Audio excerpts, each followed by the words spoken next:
أعوذ بالله من الشيطان الرجيم. بسم الله الرحمن الرحيم.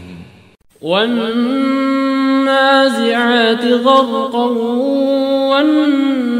والناشطات نشطا والسابحات سبحا فالسابقات سبقا فالمدبرات أمرا يوم ترجف الراجفة تتبعها الرادفة قلوب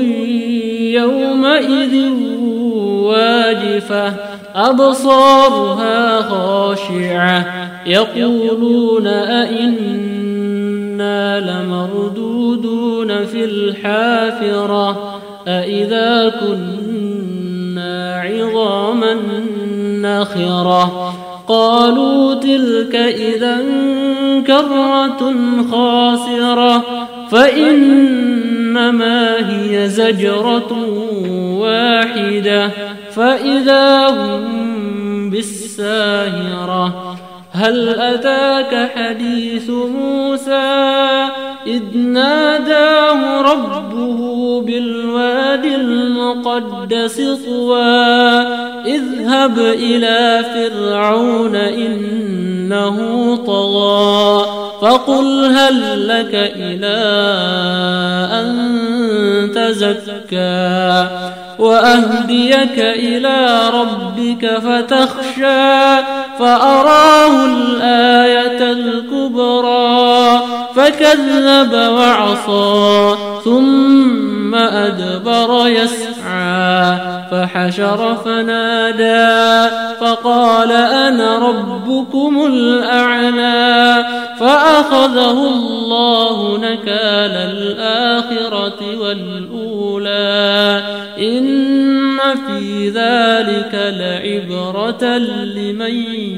يخشى أأنتم أشد خلقا أم السماء بناها رفع سمكها فسواها وأغطش ليلها وأخرج ضحاها والأرض بعد ذلك دحاها